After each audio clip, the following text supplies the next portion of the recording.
Ada salam semuanya? Puji Tuhan, senang bersama dengan saudara di sore hari ini. Khotbah pada sore hari ini nyambung dengan apa yang saya sampaikan di pagi hari tadi. Pagi hari tadi saya ngomong soal lalang dan gandum. Saya menjelaskan bahwa apa yang dikatakan Alkitab tentang lalang dan gandum itu adalah fakta akhir zaman. Lalang bicara mengenai sesuatu yang tidak bermanfaat, sedangkan gandum bicara mengenai sesuatu yang bermanfaat. Lalang itu dibiarkan Tuhan hidup di antara gandum. Baru nanti di akhir zaman, Tuhan di masa panennya akan membuat perhitungan dengan lalang itu. Saya jelaskan di pagi hari tadi bahwa lalang itu bicara mengenai orang-orang yang memang ditentukan untuk binasa, yang ditabur oleh setan ke dunia ini. Dalam konteks lebih dekat lagi, saya bilang lalang itu bicara mengenai orang-orang yang mungkin tampilannya percaya. Karena lalang dan gandum secara tampilan luar sama-sama bentuknya. Bedanya baru bisa dibedakan ketika gandum itu sudah mulai tua dan mulai berbulir. Gandum baru bisa dibedakan dengan lalang ketika gandum itu berbulir dan dalam bulir-bulirnya berisi gandum. Baru ketika itu orang bisa membedakan mana lalang, mana gandum. Sebelum gandum berbulir, gak ada yang bisa bedakan. Semuanya tampilannya mirip. Begitu juga dalam kehidupan bergereja, saya bilang tadi pagi. Bahwa banyak orang tampilannya di gereja mirip. Semuanya bilang shalom, God bless you. Doanya sama, in my fathers, dalam nama Bapa. In the name of Lord Jesus, dalam nama Tuhan Yesus, semuanya sama. Baca Alkitabnya sama. Tapi belum tentu orang yang di gereja. Belum tentu orang yang berdoa dalam nama Tuhan Yesus. Belum tentu orang yang membaca Alkitab itu adalah gandum. Maka saya tekankan tadi pagi, kalau saudara merasa diri gandum hari ini, kita beriman kita gandum bukan lalang, maka gandum itu ciri khasnya adalah berbuah. Berbuah yang saya katakan di pagi hari tadi, berbuah yang menyenangkan dalam konteks gandum, yang menyenangkan pemilik ladang itu. Begitu pula kita orang percaya, kalau kita berbuah itu dinikmati bukan orang di sekitar kita. Kalau saya berbuah, yang menikmati buah saya istri, itu semua orang di luar sana mengerjakannya. Kalau ada istri bekerja baik, buahnya dinikmati oleh anak-anaknya, itu semua orang di dunia ini melakukan hal yang sama. Tapi berbuah yang saya tekankan, dinikmati buahnya, disyukuri buahnya, dan disenangi buahnya oleh yang punya kita, yakni hal ini Tuhan. Pertanyaan saya di pagi hari tadi, apakah saudara lalang atau gandum? Kalau gandum adalah berbuah. Pertanyaan saya selanjutnya di pagi hari tadi, sudahkah saudara hidupnya menyenangkan hati Tuhan? Pagi hari ini, maafkan saya, sore hari ini, saya akan dalami lagi. Saya mau jelaskan tentang apa yang saya maksudkan lalang dalam topik atau cerita atau judul perikop yang berbeda di kitab yang berbeda. Supaya saudara di sore hari ini ngeh begitu. Terutama Bapak Ibu yang datang tadi pagi, beberapa pekerja dari pagi sampai dengan sore mengikuti khotbah ini. Saya berharap kita mengerti siapakah diri kita sebenarnya. Tema khotbah saya di sore hari ini agak beda dengan flyer. Kalau di flyer saya mau khotbah tentang perumpamaan tentang talenta. Cuma karena saya merasa harus ada yang saya tekankan di pagi hari tadi, maka perumpamaan dengan talenta itu saya undur di pertemuan berikutnya. Khotbah saya pada sore hari ini, saya beri judul Raja Wali atau Burung Nazar. Nazar di sini bukan Nazar penyanyi dangdut itu, saudara. Ya, tapi burung Nazar, burung yang mirip dengan Raja Wali. Coba sama-sama kita buka dulu firman Tuhan, Matius pasal 7. Bapak Ibu gak bisa mengabaikan hal ini. Ya. Saya khotbah ini long time ago. Sampai sekarang sudah lewati hampir 5 tahun. Saya merasa khotbah ini masih up to date. Dan apa yang saya sampaikan 5 tahun lalu itu masih saya yakini sekarang. Ini agak nyentrik, saudara. Biasanya kalau saya khotbah udah 5 tahun lalu, terus saya dalami lagi hari-hari ini, ada penambahan, ada sesuatu yang baru yang Tuhan tambahkan di hati saya. Sehingga bisa jadi khotbah 5 tahun lalu dengan khotbah sekarang itu berbeda. Kalau kau pernah dengar khotbah saya soal antikristus, Kalau kau pernah dengar khotbah saya misalnya tentang nabi palsu dalam tema yang berbeda. Itu khotbah saya 8 tahun lalu, 10 tahun yang lalu. Bahkan hampir semua yang saya pahami 10 tahun lalu tentang akhir zaman. Itu berbeda dengan apa yang saya yakini hari ini. Tapi khotbah soal ini saya masih yakin. Saya dalami lagi, saya doa lagi. Yang Tuhan taruhkan itu tetap sama dengan apa yang saya dapatkan sekitar 5-6 tahun yang lalu. Matius 7 ayat 15. Matius 7 ayat 15. Bersama saya, satu ayat ini saja. 3, 1, ya. Waspadalah terhadap nabi-nabi palsu yang datang kepadamu dengan menyamar seperti domba. Tetapi sesungguhnya mereka adalah serigala yang buas. Berhati-hatilah, berwaspadalah terhadap nabi-nabi palsu yang datang kepadamu dengan menyamar seperti domba. Tetapi sesungguhnya mereka adalah serigala yang buas. Dari ayat ini saja, saudara nggak usah tafsirin macam-macam. Saudara mesti mengerti begitu hebat dan dahsyatnya, liciknya yang namanya nabi palsu. Dia sebenarnya DNA-nya adalah serigala. Tapi dia bisa kamuflase. Bisa memakai topeng, bisa menyerupai seperti domba. Dan Alkitab katakan nyaris tidak bisa dibedakan. Ini luar biasa, saudara. Serigala dengan domba meskipun sama-sama berkaki 4, tapi karakteristiknya berbeda. Cara jalannya berbeda, suaranya berbeda, postur tulangnya berbeda, bentuknya berbeda. Serigala itu lebih panjang tapi lebih pendek. Domba bisa lebih gemuk tapi lebih tinggi, saudara. Berbeda secara postur. Tapi Alkitab katakan si serigala ini liciknya luar biasa sehingga bisa menyamar seperti domba. Kau tahu dong, domba itu herbivora. Kau tahu dong, serigala itu karnivora. Maka tidak cocok secara apapun. Domba bisa makan rumput, serigala nggak bisa makan rumput. Berarti kalau serigala itu pinter, licik, bisa menyerupai domba, maka yang dimangsanya adalah domba-domba yang lain. Kalau kau baca nanti perikop ini, ya, saya berani percaya kau memahami apa yang saya pahami. Bahwa ketika serigala itu ketahuan oleh gembala, bahwa sebenarnya itu adalah serigala yang berbulu domba, yang memakai topeng domba. Maka saya percaya ketika gembala mengetahui ada serigala di tengah kawanan dombanya, sudah banyak domba-domba si gembala itu yang dimangsanya.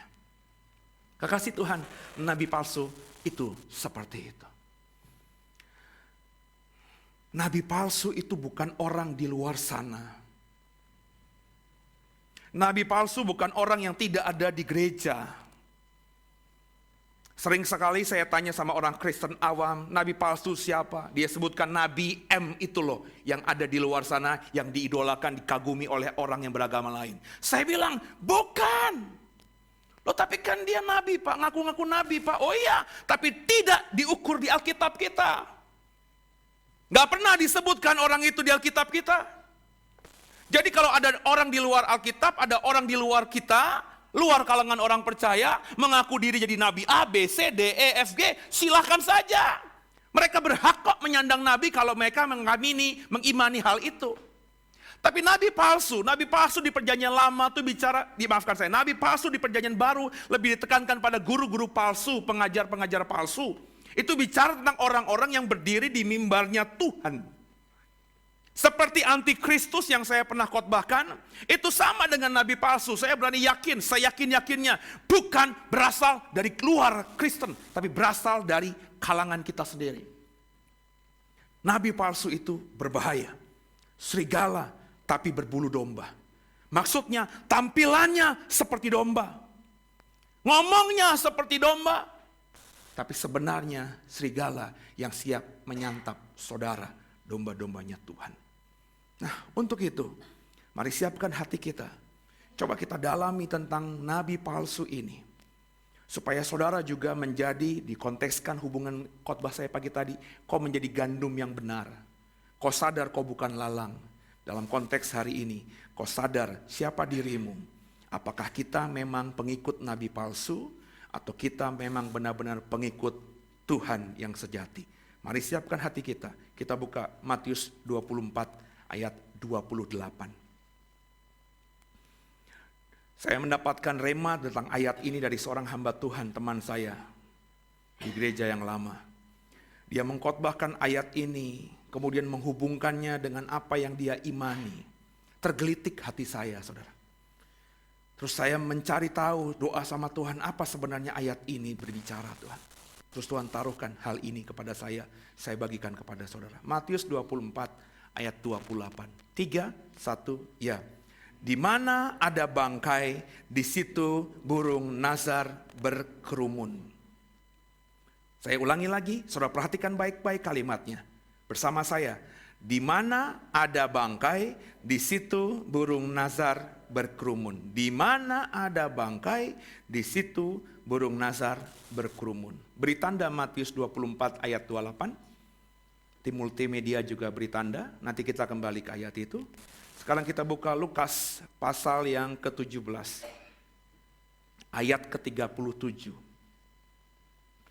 Lukas 17 ayat 37. Mari sama-sama kita baca. 3, 1 ya. Kata mereka kepada Yesus, "Di mana Tuhan?" Katanya kepada mereka, "Di mana ada mayat, di situ berkerumun burung nazar." Di mana ada mayat, di situ berkerumun burung nazar. Coba ya, saya ulangi lagi apa yang saya dapatkan di Matius 24 ayat 28. Ini Lukas, ini jangan dihapus ya. Biarkan saya membaca ayat yang tadi kita sudah buka. Matius 24 ayat 28, ayat yang di depan saudara, perhatikan baik-baik. Matius 24 ayat 28 berkata begini, "Di mana ada bangkai, di situ burung nazar berkerumun." Ayat di Lukas 17 ayat 37 berkata, "Di mana ada mayat, di situ berkerumun burung nazar." Matius berkata bangkai, Lukas berkata mayat. Matius berkata burung nazar, Matius berkata apa tadi? Burung nazar, sedangkan Lukas berbicara mengenai burung nazar juga. Yang beda berarti di mana? Bangkai dan mayat. Kalau saya tanya sama saudara, bangkai dan mayat tuh ada bedanya apa tidak ya? Hah? Ada. Apa itu bangkai? Hah?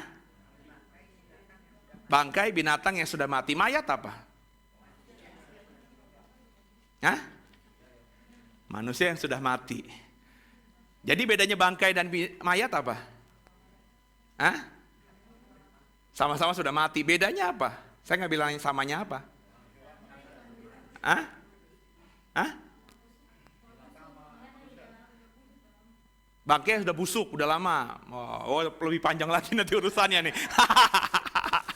Nah, ini ada permainan kata, saudara. Ya, dalam bahasa Indonesia, seolah-olah bangkai itu nggak bisa dibedakan secara signifikan dengan mayat. Ya, saya pernah dengar kok ada orang, itu mayat burung. Ada juga pernah saya dengar, itu ya orangnya udah jadi bangkai ya. Jadi seolah-olah dalam bahasa Indonesia ini permainan kata, hanya similar cuma beda angle saja. Tapi kalau dalam bahasa aslinya saudara agak berbeda saudara. Coba kita kembali ke Matius 24, kita akan melihat apa yang dikatakan Matius 24 lewat bahasa aslinya. Dikatakan di situ, di mana ada bangkai. Bangkai di dalam Matius 24 ayat 28 menggunakan kata Yunani petoma. P-T-O-M-A. Petoma. Kalau Bapak Ibu melihat terjemahan Inggris kebanyakan, kata petoma itu, kata bangkai dalam terjemahan Indonesia, diterjemahkan menjadi terjemahan Inggris oleh beberapa versi Alkitab bahasa Inggris dengan kata Inggris karkas. C-A-R-C-A-S-S. Karkas. Karkas itu saudara kalau kita lihat kamus Inggris Indonesia atau kamus Inggris terjemahan Oxford, itu adalah the dead body of animal. Jadi dalam orang yang berbahasa Inggris, karkas itu tidak pernah ditujukan kepada manusia. Karkas itu ditujukan hanya kepada binatang yang sudah mati. Sedangkan apa yang dikatakan Alkitab dari Lukas 17 ayat 37? Terjemahan Indonesianya, di mana ada mayat, di situ berkerumun burung nasar. Kata mayat di situ saudara menggunakan kata Yunani soma. Beda dengan petoma. Di dalam Matius 24 tadi bangkai itu petoma. Sedangkan saudara di dalam Lukas 17 mayat itu adalah soma. Soma itu apa? Kalau Bapak Ibu mendalami perjanjian baru, khususnya kalau kau menguasai bahasa Yunani, kata soma itu selalu ditujukan oleh perjanjian baru kepada orang yang sudah mati. Tidak pernah kata soma ditujukan kepada binatang. Keledai disebut soma, nggak pernah. Ontak disebut soma, nggak pernah. Kuda disebut soma, nggak pernah. Kalau ketemu kata soma, orang yang berbahasa Yunani tahu bahwa itu bicara mengenai manusia yang sudah mati.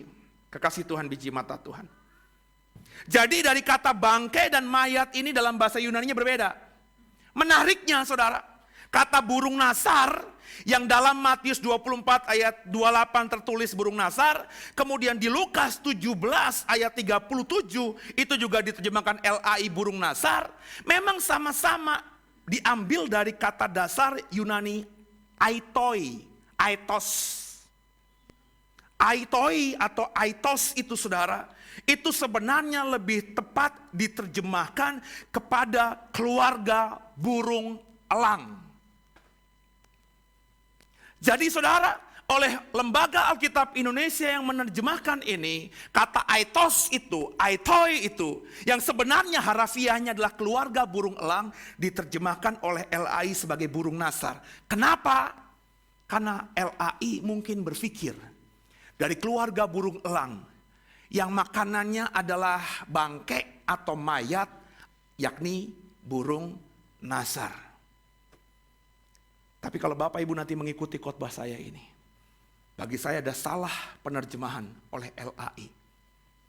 Sebab ada satu bagian, nanti saudara akan bisa mengetahui, entah di Matius atau di Lukas, yang sebenarnya kurang tepat diterjemahkan dengan burung nasar itu.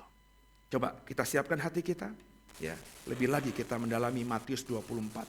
Selalu saya bilang, lihat konteks.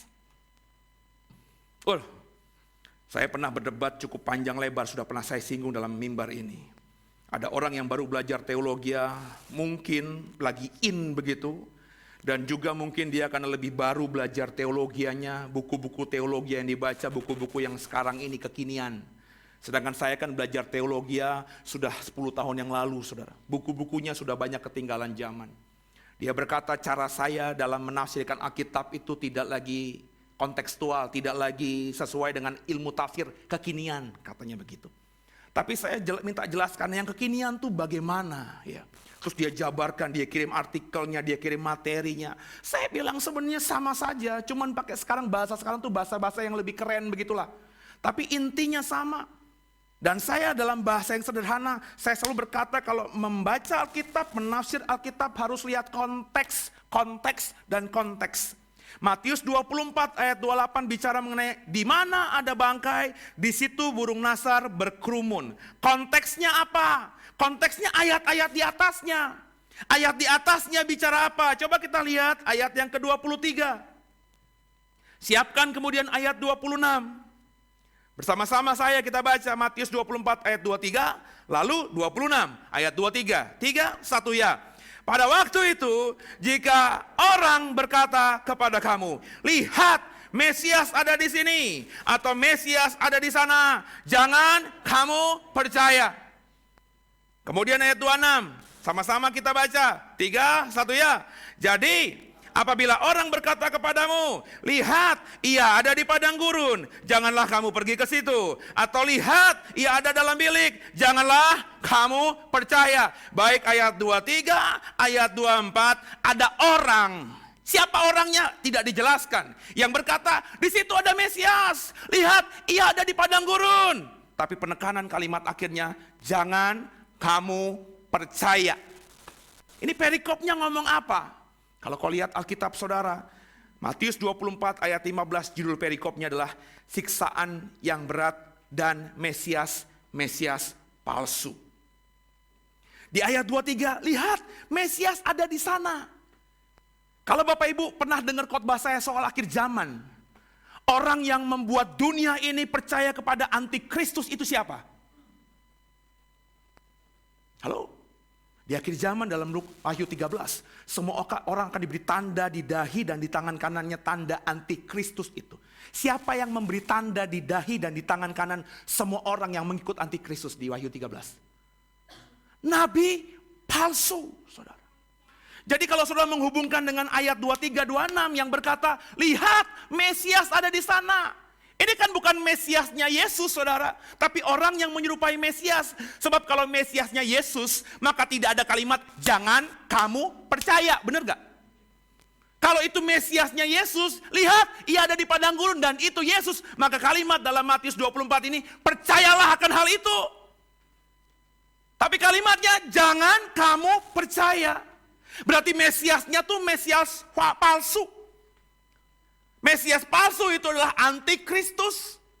Sebab antikristus ketika jadi antikristus menguasai dunia, dia berpenampilan seperti Mesias. Orang banyak di belahan dunia yang tidak percaya kepada Tuhan berkata, ini Mesias, Mesias. Makanya saya pernah bilang kan saudara, lihat aja dunia ini. Tokoh yang nanti diidolakan, dikagumi, ya, terus dihormati, dianggap ini adalah keturunan dewa, dianggap ini adalah wakil Tuhan, maka itu orang yang berpenampilan seperti itu berpeluang sebagai Mesias palsu atau antikristus. Ya.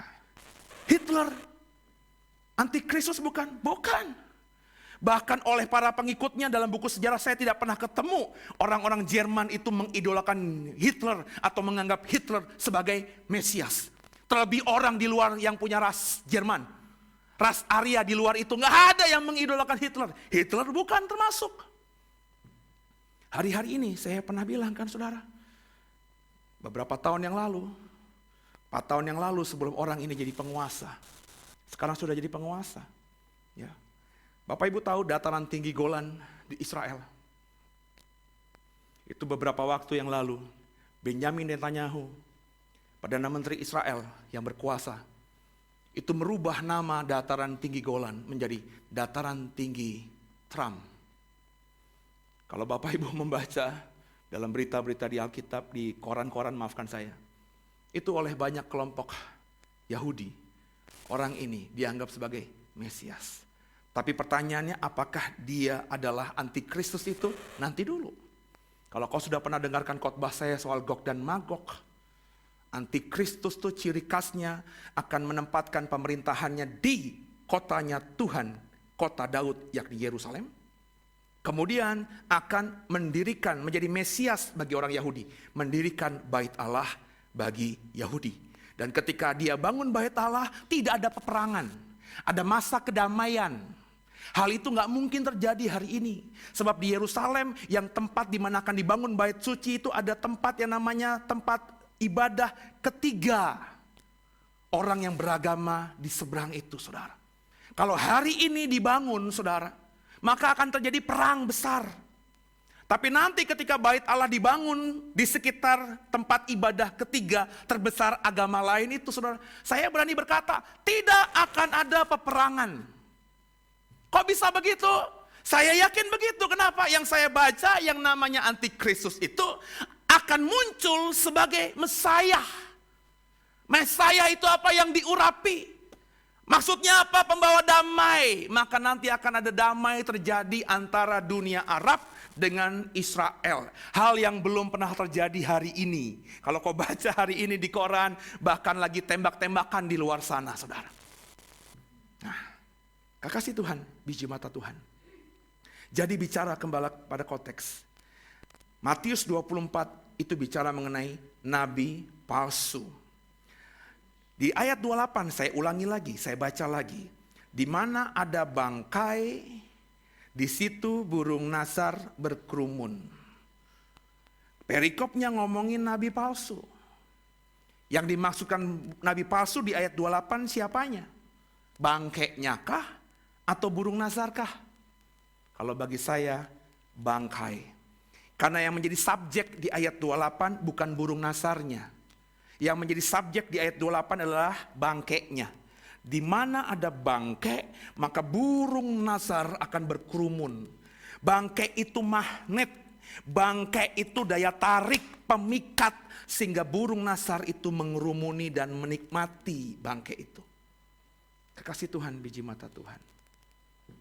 Itulah nabi palsu. Kita bacanya bangkai ya.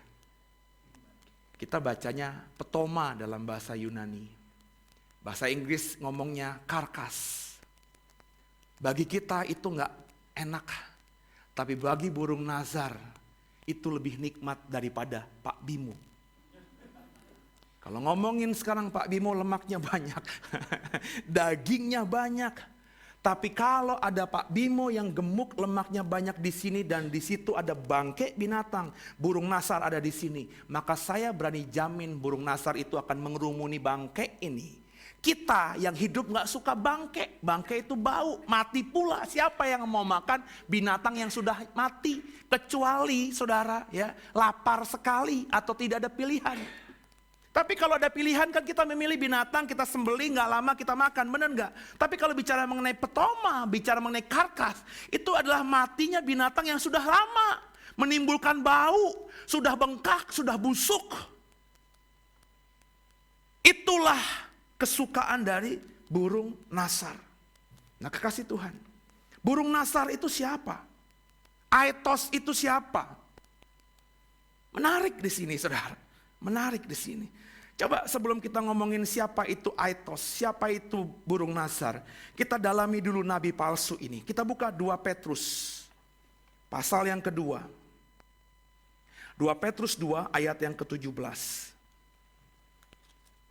Inilah ciri khas dari nabi palsu, saudara.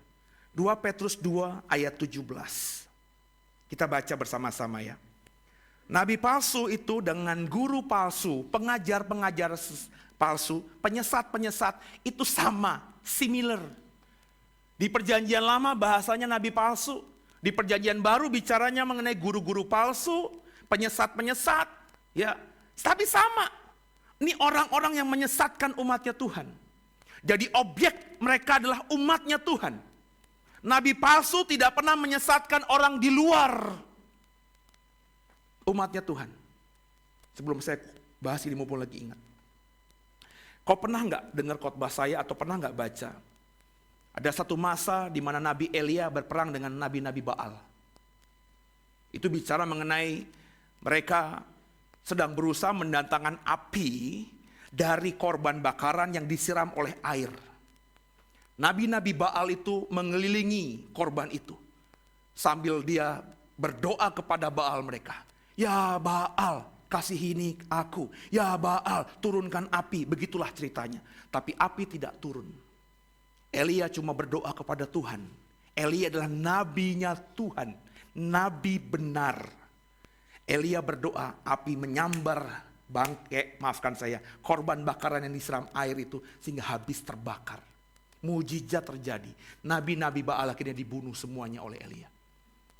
Nabi Baal tidak pernah disebut Alkitab menjadi nabi palsu. Maksud saya begini, di dalam konteks perjanjian lama, kalau ada agama lain, penyembah Baal itu kan agama lain Bapak Ibu. Agama yang benar dalam konteks perjanjian lama adalah agama yang menyembah kepada Elohim Adonai, Allahnya Abraham, Ishak dan Yakub. Jadi kalau ada agama lain saudara, mereka tidak disebut nabi palsu. Seperti agama yang menyembah Baal, maka orang-orang yang melayani Baal ini disebut oleh Alkitab, bukan saya loh, sebagai nabi-nabi Baal. Tapi kalau ngomongin nabi palsu, itu nabi yang berasal dari kalangan Israel. Dia punya urapan nggak? Punya. Dia punya kuasa nggak? Punya. Tugasnya apa? Untuk menjadi perantara mulutnya Tuhan kepada Israel. Contoh nabi palsu itu siapa di perjanjian lama? Bileam, saudara. Bileam tidak pernah disebutkan orang di luar Israel. Bileam itu melayani Israel. Tugasnya dia untuk memberkati Israel. Tapi pernah suatu hari dia dibayar oleh siapa? Oleh siapa? Hah? Bileam siapa yang bayar? Ya, nanti baca di Alkitab ya. Dia dibayar oleh raja, musuhnya Israel. Siapa? Raja Moab, lo sebut-sebut aja Raja Moab lah. Ya. Untuk apa? Melepaskan kutuk kepada Israel. Maka Bileam itu dicap oleh Alkitab Perjanjian Lama sebagai nabi palsu. Jadi nabi palsu itu seperti saya sekarang ini pendeta. Pendeta yang tidak mengabarkan firman Tuhan itu pendeta palsu. Guru agama Kristen yang mengajarkan tidak kebenaran firman Tuhan itu guru palsu. Tapi maafkan saya, pendeta tanda kutip alim ulama agama lain itu gak bisa kita sebut pendeta palsu. Gak bisa kita sebut nabi palsu. Sebab mereka memang sudah beda dengan kita, sudah dalam apapun. Jadi yang saya mau katakan kepada saudara, nabi palsu itu adalah orang-orang yang berada di gereja hari-hari ini. Ini konteksnya akhir zaman. Berdiri di mimbar ini. Nabi palsu saudara bukan orang yang duduk di pojok sana. Terus kira tata cuma berdoa sendiri. Enggak saudara. Nabi palsu itu orang yang didengar. Orang yang diikuti. Orang yang dikagumi banyak orang mungkin dengan khotbahnya. Kalau ngomongin kita di sini berarti nabi palsu yang bisa berpotensi sebagai nabi palsu siapa? Siapa? Saya saudara. Bukan Pak Yosef. Bukannya Pak Amos, bukannya Pak Felix, bukan saudara. Saudara tidak masuk kriteria nabi palsu. Sebab saudara tidak berdiri di mimbar Tuhan hari ini. Nah bayangin saudara, kalau saudara saja bisa menyesatkan kiri kananmu, apalagi orang yang berdiri di mimbar ini. Ya puji Tuhan komunitas kita masih kecil, tapi kalau komunitas kita isinya ribuan orang, puluhan ribu, bagaimana dampaknya orang model saya ini kalau saya menyesatkan jemaat Tuhan? Nangkep saudara? Ini yang bahaya. Nah ciri khas nabi palsu, menurut 2 Petrus 2 ayat 17 apa? Coba kita lihat ya. 2 Petrus 2 ayat 17. Bersama saya, 3, 1 ya. Guru-guru palsu itu adalah seperti mata air yang kering. Mata air tapi kering. Kemudian lanjut. Seperti kabut yang dihalaukan taufan. Kabut, gelap, pekat, ada uap begitu. Tapi dihalau topan, cepat sekali hilangnya. Ya, bagi mereka telah tersedia tempat dalam kegelapan yang paling dahsyat. Nabi palsu kata Alkitab itu mata air. Sumber kehidupan. Tapi konyolnya bukan mata air yang berisi air, tapi mata air yang kering. Siapa di sini yang gak suka kabut, saudara? Saya merindukan kabut, tahu gak sih? Kabut itu berarti kan bicara mengenai kesejukan, alam yang masih segar. Ketika saya pertama kali masuk alam sutra, saudara, saya keluar pagi, keluar sore, itu ada kabut. Sampai jam 6 pagi, jam 7 pagi masih ada kabut. Itu sekitar 15 tahun yang lalu, saudara. Tapi hari-hari ini gak ada kabut. Jangankan di alam sutra, ke puncak, ke Lembang aja beberapa tahun yang silam, kalau pagi-pagi atau malam kita keluar, itu ada uapnya loh saudara keluar dari mulut kita, benar nggak? Tapi sekarang di Lembang, di puncak ada enggak? Lembang sama puncak tempatnya sekarang hotel apapun udah ber-AC saudara. Artinya apa? Nggak ada lagi kesejukan. Zaman saya kecil, kalau naik ke Jawa Tengah, itu lewatin Salatiga, Boyolali saudara, itu dinginnya minta ampun. Sekarang kemarin saya ke Salatiga panas.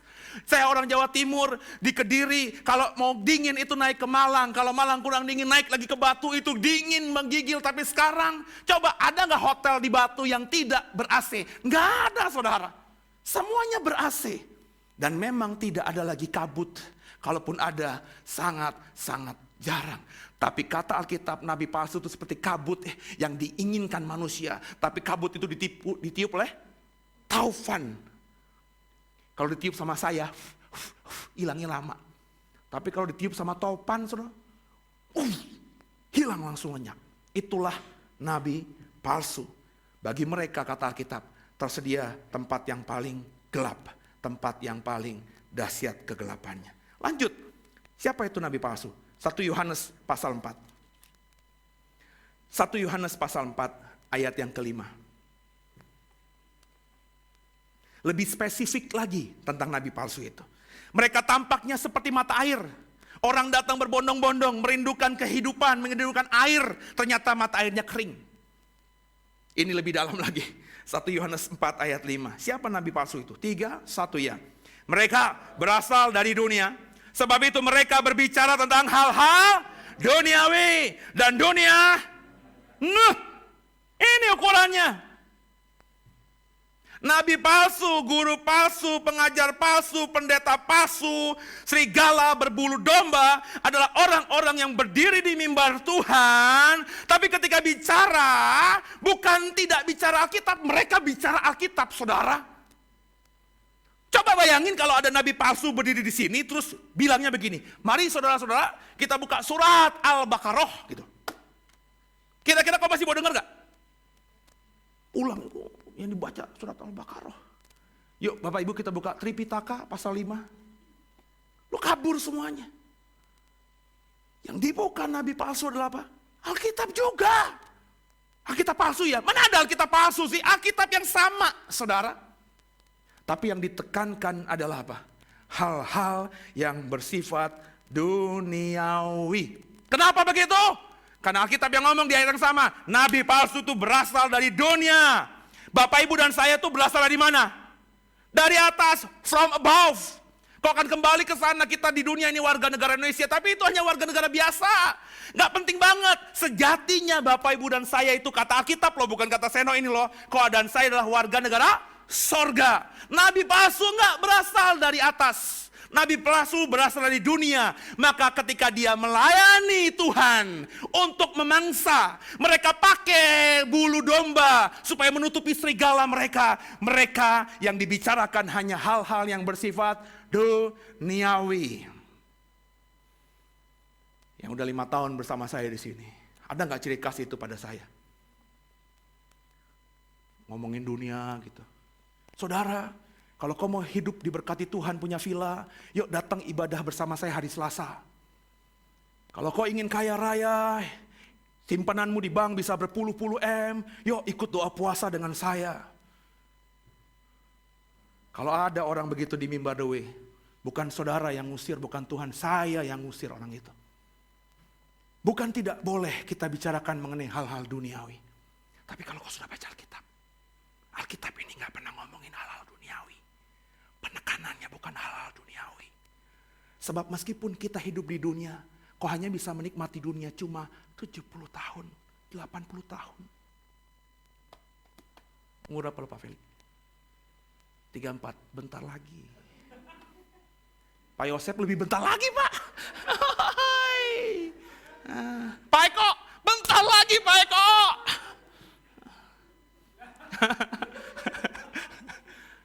Dengerin saya. Jadi kalau kau habiskan hidupmu, pikiranmu, energimu, hatimu untuk meraih hal-hal duniawi, pada di dunia ini cuma sementara, bodoh banget kita ini. Jadi kalau ada pendeta, hamba Tuhan, orang yang berdiri di mimbar ini ngomongin mengenai hal-hal yang bersifat duniawi, kemakmuran, daging, hidup di dunia itu harus begini, punya A, B, C, D, E. Ini jelas ukurannya adalah nabi palsu. Kata siapa? Bukan kata Seno, kata Alkitab saya ngomong, kalau orang itu bisa menentang saya, mestinya ayatnya juga sama, kecuali Alkitabnya berbeda. Di 1 Yohanes 4 ayat 5, mereka berasal dari dunia, sebab itu mereka bicara tentang hal-hal duniawi. Tapi belum tentu kayak saya gini yang gak pernah ngomongin duniawi di mimbar, itu bukan nabi palsu ya. Siapa tahu saya di mimbar pinter banget gitu, pakai jubah dombanya. Tapi namanya orang pakai jubah, pakai topeng, berkamuflase, berapa lama sih betahnya? Kok ada yang pernah suka sama Superman, sama Batman zaman kita kecil? Terus kok berusaha untuk punya baju kostum itu? Anak saya pernah itu minta dibeliin kostum, saya lupa apa Spiderman atau apa gitu. Atau topengnya. Waktu zaman Hulk pertama, saudara, dia minta dibeliin topeng Hulk. Ketika Marvel pertama, itu Avenger pertama, dia minta dibeliin topengnya itu Iron Man. Kagum banget sama Iron Man. Tapi pertanyaan saya, berapa lama sih dia pakai topeng Iron Man itu? Mungkin dia pakai lari-lari, tapi tidur pakai topeng Iron Man ketika guling gitu, ketika nyungsup gini, kan gak enak saudara. Mandi juga harus dicopot kan? Ya. Tapi meskipun saya di mimbar ini bisa menipu saudara, berapa lama saya kuat terus memakai jubah domba itu? Enggak. Makanya kan saya bilang, Berkali-kali saya ngomong di tempat ini. Lu gak pernah denger. Untuk tahu saya ini nabi palsu apa tidak. Kalau kau gak bisa lihat saya di mimbar ini. Pak Seno mah pendeta gue, gembala gue mah bukan nabi palsu. Dia gak pernah ngomong hal duniawi. Jangan gitu dulu saudara. Sebab bisa jadi saya pinter. Karena di mimbar kan cuma 2 jam. Khotbah cuma 1 jam. Apa susahnya sih berpenampilan domba? Apa susahnya gitu 1 jam saya ngomong Tuhan Yesus baik, shalom saudara, ada amin saudara, Alkitab firman Tuhan. 1 jam ngomong begitu saya bisa, perbendaharaan kata saya begitu banyaknya. Tapi berapa lama sih? Paling cuma 1 jam, 2 jam, 3 jam. Sehari 24 jam. Di hari-hari itu, di jam-jam itu, masih gak saya konsisten dengan apa yang saya katakan di mimbar. Makanya untuk tahu saya Pak Yosef, lo harus deket sama gua Pak.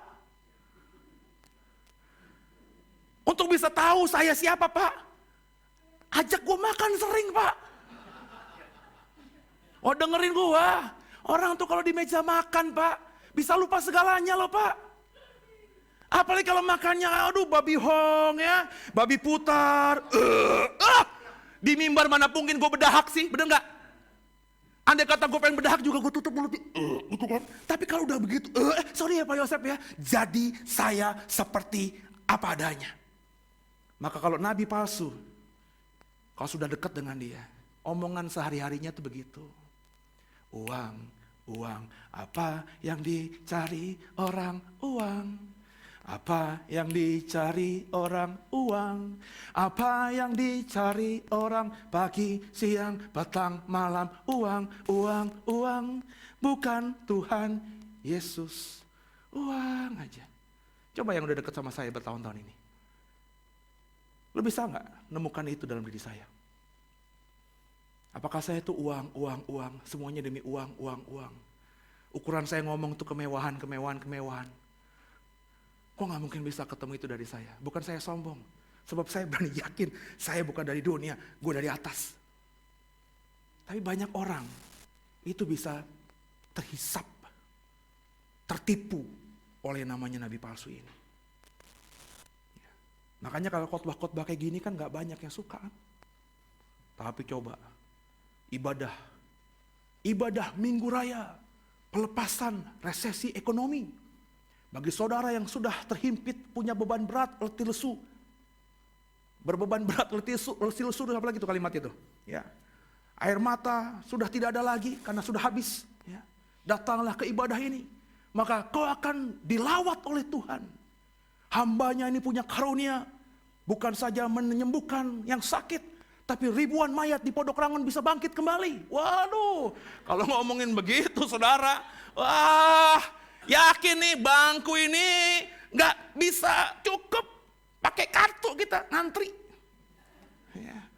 Rebutan saya nomor yang awal dong, enggak berantem, tonjok-tonjokan di luar sana, gak peduli lagi, kenapa? Semua ukurannya duniawi.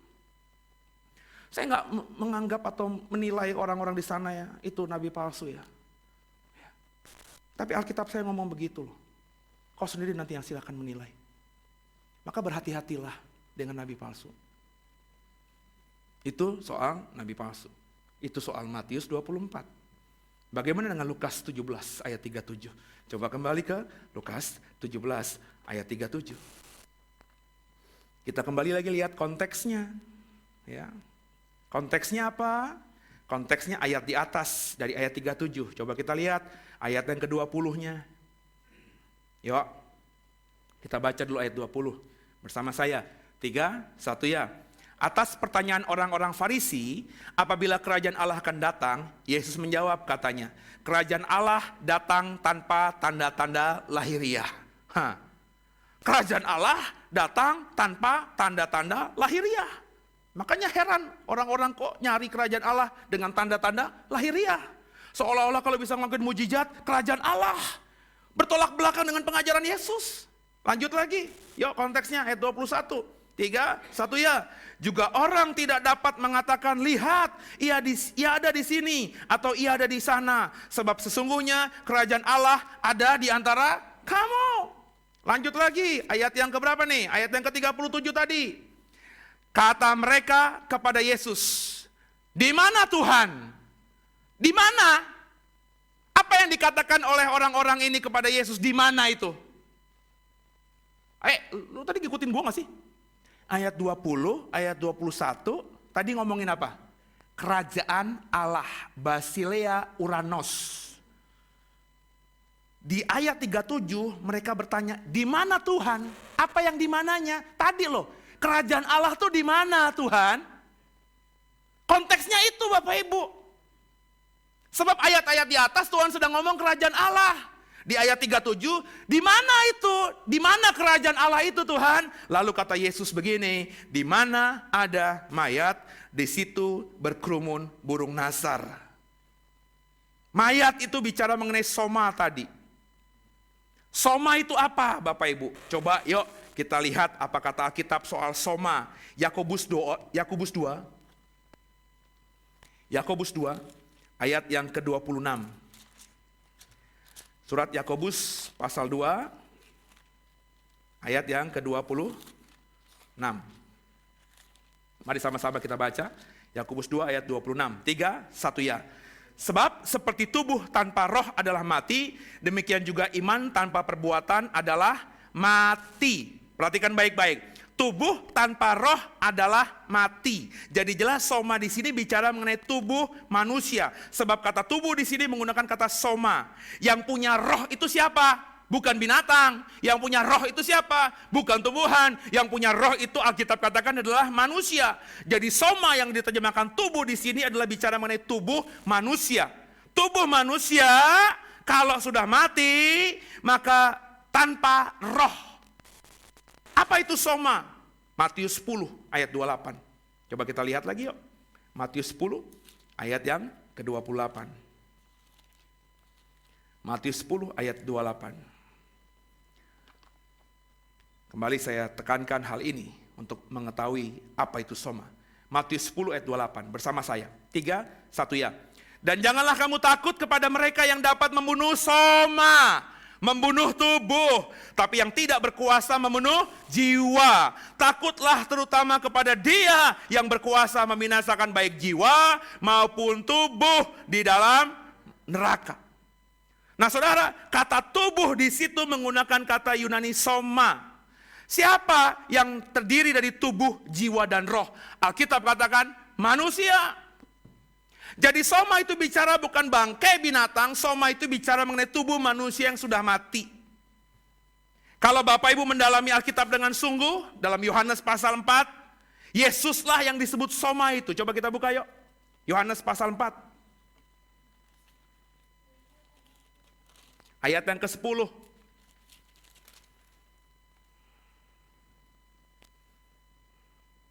Bersama saya ya. 3, 1 ya. Jawab Yesus kepadanya, jikalau engkau tahu tentang karunia Allah dan siapakah Dia yang berkata kepadamu, berilah aku minum, niscaya engkau telah meminta kepadanya dan Ia telah memberikan kepadamu air hidup. Bicara siapa ini? Bicara Yesus. Bicara apa itu? Bicara Yesus adalah air hidup. Kemudian kita baca lagi ayat yang ke pasal 6 ayat 51, masih di Injil Yohanes. Yohanes pasal 6 ayat 51. Ini ayat yang sangat populer juga. Bersama saya, 3, 1 ya.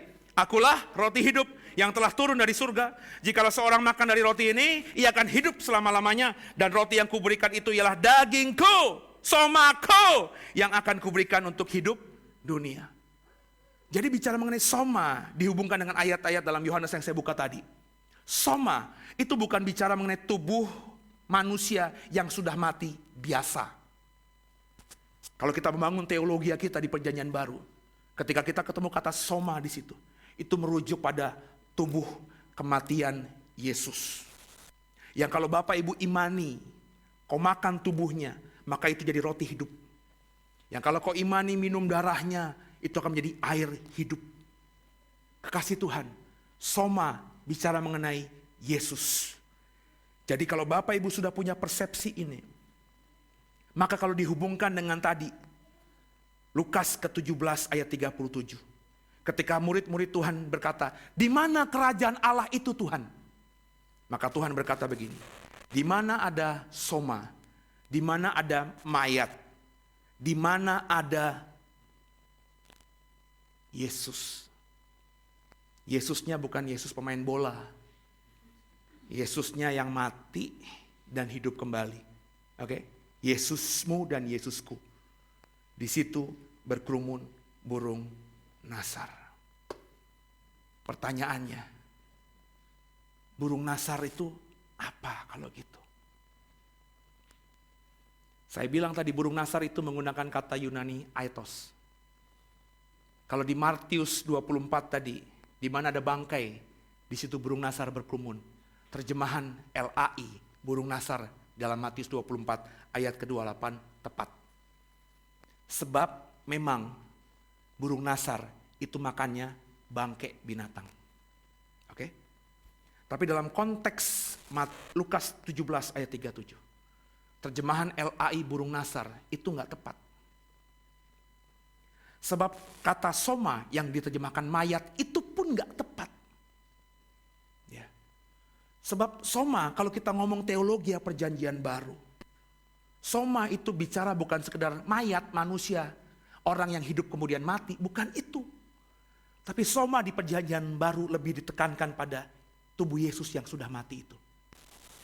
Jadi siapa yang mengerumuni tubuh Yesus yang sudah mati itu? Tentu bukan burung nasar. Kau pernah ingat gak lagu? Bagai Raja Wali melintasi badai hidup. Bagai Raja Wali. Salah tuh lagunya tuh ya. Melintasi gunung tinggi. Kebalik tuh.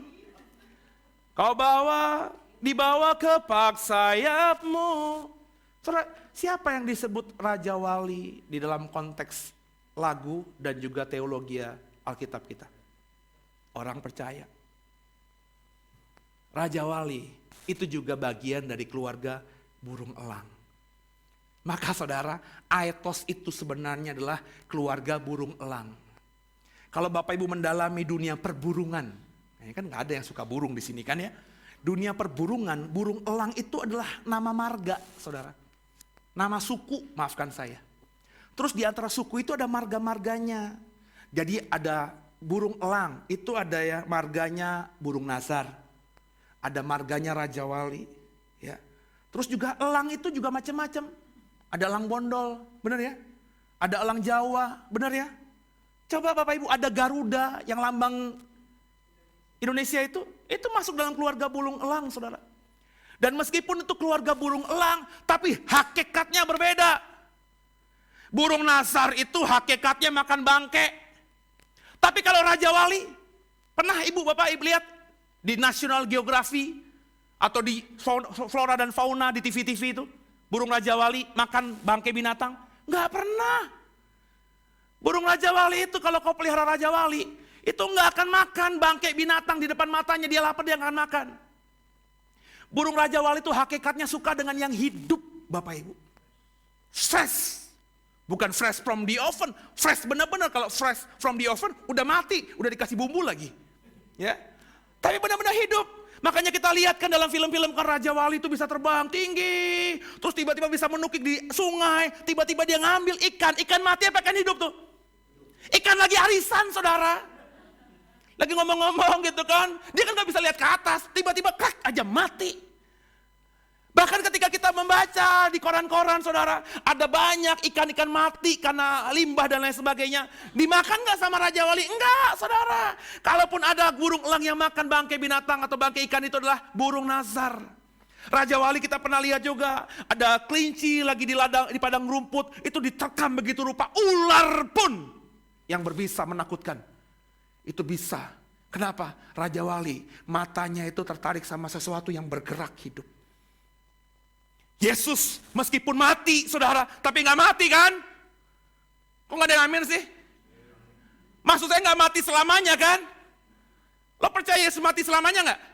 Pulang aja lah, mendingan lah, karena iman kita udah beda. Yesus cuma mati 3 hari, saudara. Hari ketiga dia bangkit di antara orang mati. Yesus hidup. Makanya kalau dihubungkan dengan Lukas 17 ayat 37 tadi, di mana ada mayat, nggak tepat mayat di situ. Karena kata soma di perjanjian baru hubungannya dengan Yesus. Jadi di mana ada Yesus, di mana Yesus diberitakan, disitulah berkerumun Raja Wali, jangan burung nasar. Raja Wali, saudara. Pertanyaan saya, kau Raja Wali atau burung nasar? Coba lihat kiri kanan. Lu sukanya bangke bukan? Lu paling seneng tuh kalau bangke tikus. Nah, itu jangan burung nasar dia.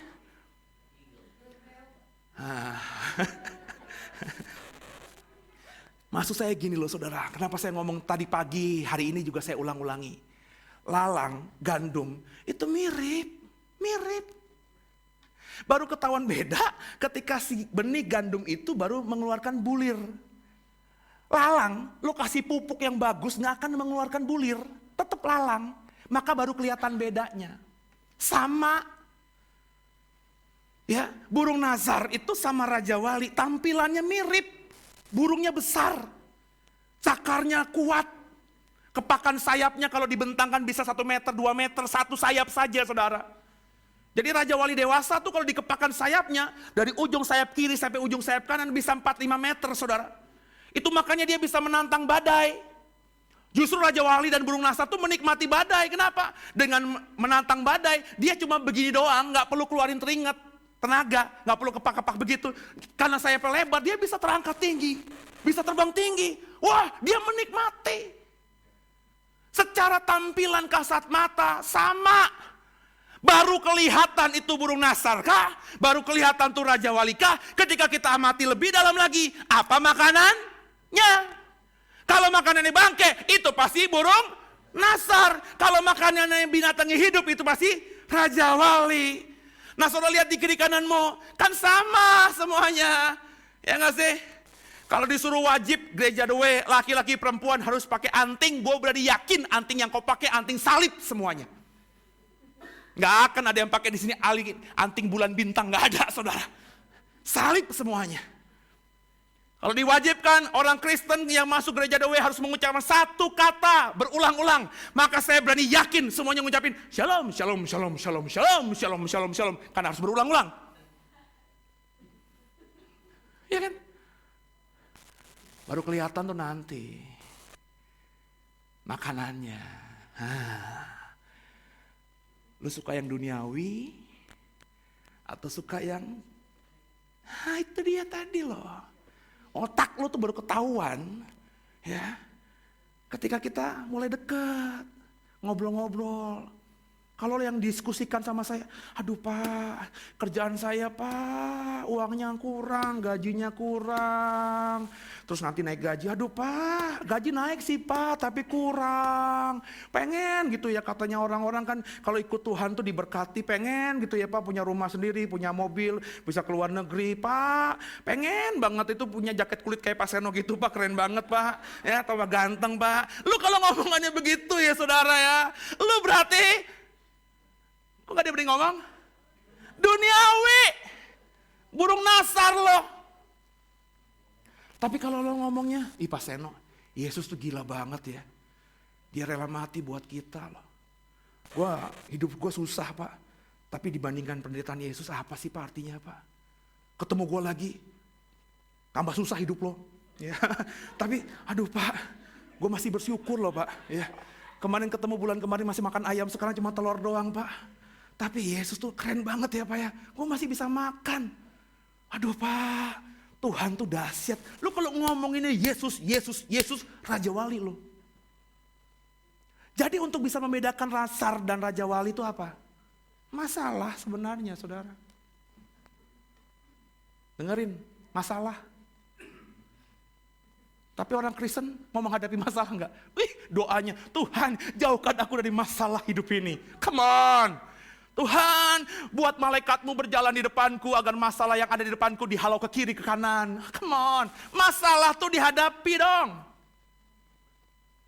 Lo jangan menghindar dari masalah, pengecut. Kau punya Tuhan yang memberikan bukan roh ketakutan tapi roh keberanian. Ya jangan amin-amin aja lo. Amin-amin aja lo. Demi masalah doa, Pak Seno ada masalah nih Pak. Tolong Pak doain Pak supaya masalah dihalaukan. Kagak hadapi. Hidup lo susah hadapi, suami lo gak sayang lo hadapi, istri lo gak tunduk hadapi. Ya, ada sakit penyakit kata dokter hadapi. Jangan haleluya juga tapi hadapi. Haleluya itu puji Tuhan artinya. Haleluya tapi kabur. Hadapi saudara. Wah, makanya saya tuh nggak pernah loh, seumur-umur jadi pendeta saya nggak pernah doa untuk Tuhan jauhkan saya dari masalah, nggak. Justru kalau ada masalah Tuhan berikan aku kekuatan bisa menghadapinya. Nah gitu dong. Kekasih Tuhan. Jadi sebenarnya saudara, untuk membedakan nabi palsu dengan nabi yang benar, pendeta benar sama pendeta palsu gampang. Pertama, apa? Pengajarannya. Kalau pengajarannya duniawi, maka cenderung kita bisa berkata, mungkin jangan-jangan nabi palsu. Tapi kalau ini ngomongin kebenaran, maka bisa jadi dia benar-benar adalah nabi yang benar. Begitu pula sebaliknya, untuk melihat jemaat, mana yang burung nasar sama yang raja wali gampang juga. Ya. Kasih aja empan, kasih aja masalah di depan. Makanya di mata Tuhan tuh lo tuh semua telanjang, tau gak sih? Makanya tadi kalau khotbah pagi kau dengar, para hamba si Tuan yang melihat ada lalang di antara gandum bilang begini sama tuannya, Tuan, aku cabut ya lalang itu ya. Gampang nyabut itu. Tapi Tuhan bilang, jangan. Nanti aja pas panen. Kalau pas panen baru nanti. Kalau cabut itu lalang, ikat berberkas-berkas, lempar ke api. Kemudian gandum itu, kau ambil gandumnya, masukkan ke lumbungku. Tapi untuk cabut sebenarnya mudah. Sama, di mata Tuhan, hari ini kau telanjang. Burung nazar atau raja wali. Tapi faktanya, Tuhan belum ambil saudara. Tuhan belum tembak saudara. Burung nazar nih, don mati loh. Tuhan masih kasih kesempatan. Supaya apa? Supaya siapa tahu saudara. Saudara bisa bermetafora menjadi raja wali. Menariknya dalam pengamatan saya sebagai hamba Tuhan. Orang Kristen dibilang burung nazar kagak. Dibilang burung raja wali juga kagak. Jangan-jangan saudara tuh perkawinan silang gitu. Antara raja wali dengan burung nazar. Satu sisi suka sama Yesus, tapi hal duniawi juga suka gitu. Bencong banyakkan orang Kristen itu. Nggak punya jenis kelamin yang pas benar gitu. Ini yang saya sedih saudara. Kenapa? Karena orang Kristen belum tahu prioritas yang benar. Maka saudara, kalau saudara raja wali, maka saudara harus fokus sama Tuhan.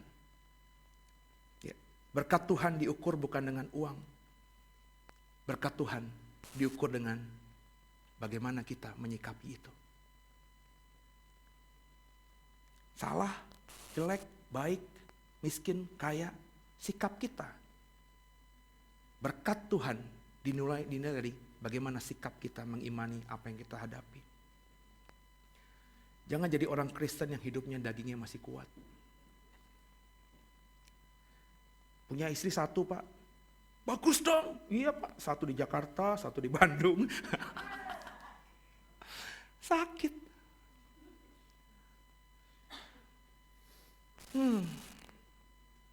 Kalau Kolose 3 ayat 2 berkata apa? Arahkan pikiranmu pada perkara-perkara yang di atas.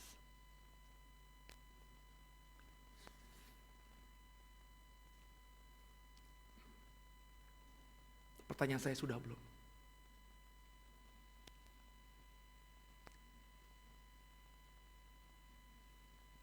Memikirkan perkara-perkara yang di atas, bukan lagi yang di bawah.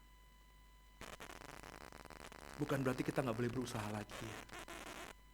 Bukan berarti kita gak boleh bekerja lagi ya. Tapi cobalah kayak Paulus gitu. Aku mengerjakan segala sesuatu seperti kulakukan untuk Tuhan, bukan untuk manusia. Apa yang sekarang menjadi tanggung jawabmu sehari-hari? Kerjakanlah seperti untuk Tuhan. Apakah Tuhan butuh uangmu? Enggak, Tuhan Maha Kaya. Yang Tuhan inginkan apa? Kau bermultiplikasi. Ini khotbah saya sebenarnya sore hari ini, di judul yang kemarin di flyer. Kalau kau dengar khotbah saya soal perumpamaan tentang talenta, lu pasti mikir lagi, masuk surga apa enggak. Saya udah mendalami, udah menyiapkan khotbah seri tentang hal kerajaan surga. Saya minta nanti dapat prioritas oleh tim multimedia untuk mengedit itu, diupload keluar ke YouTube. Aduh, ketika saya membahas hal kerajaan surga seumpama, itu saya mikir, Tuhan, kalau ini yang kau mau, banyak gak orang Kristen nanti yang masuk ke surga? Saya bilang begitu. Tapi jelas banget Tuhan ngomong hal kerajaan surga seumpama. Saya berharap Bapak Ibu kalau saya khotbah datang. Terus kau dengarkan apa yang Tuhan taruhkan di hati saya. Supaya Bapak Ibu menyadari bahwa hari-hari kita yang tinggal sebentar lagi. Tin, sebentar lagi Tin.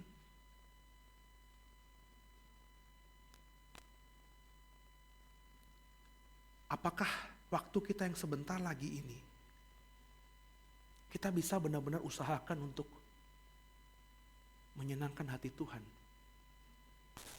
Saya bilang berkali-kali, aduh agama Kristen tuh gak penting banget.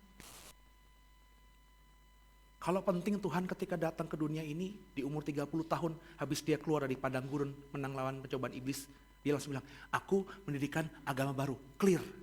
Tapi Tuhan sampai matinya agamanya Yahudi, dikubur cara Yahudi, dikasih kain kafan, dikasih rempah-rempah Yahudi. Dia melakukan Paskah, dia kasih korban kepada bait Allah, dia kasih persembahan bea bait Allah, dia melakukan apa yang agama Yahudi kerjakan. Dia tidak pernah mendirikan agama baru.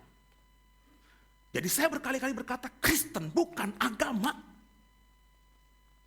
Menjadi agama karena kita hidup di Indonesia saja yang mewajibkan seluruh masyarakatnya untuk memeluk agama.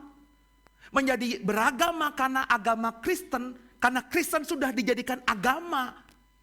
Lu kalau baca sejarah yang menjadikan Kristen agama tuh orang kafir Bapak Ibu.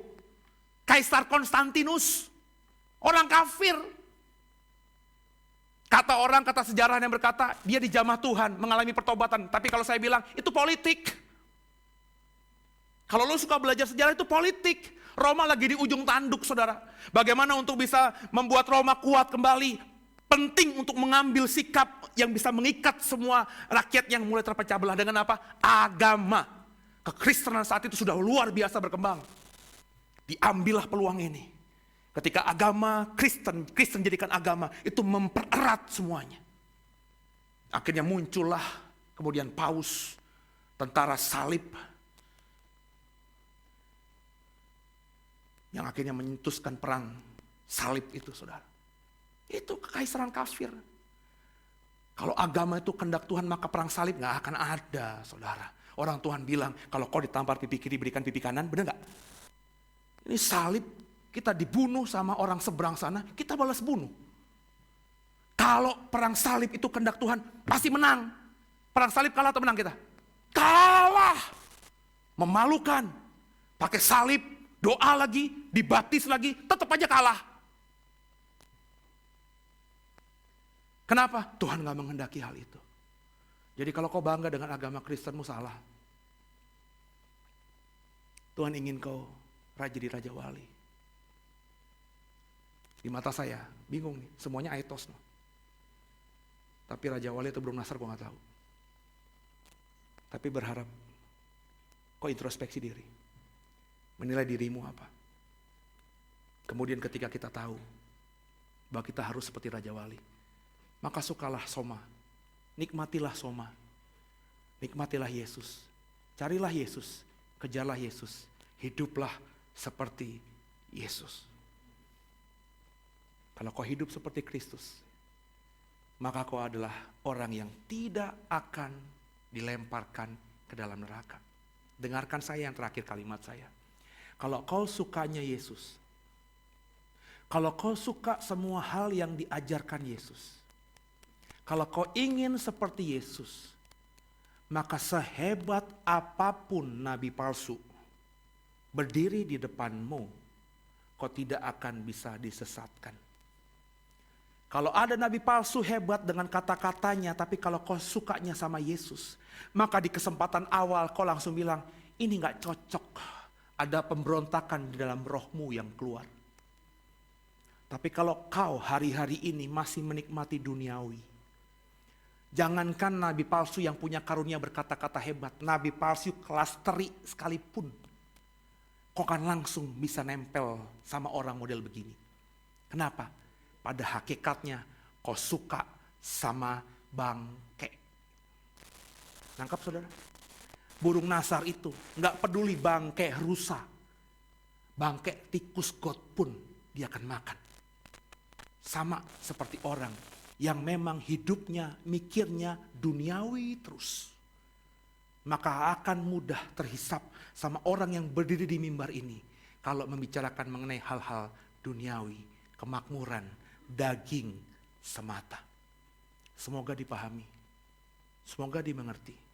Saya berdoa, Kau Raja Wali, bukan burung Nazar. Amin.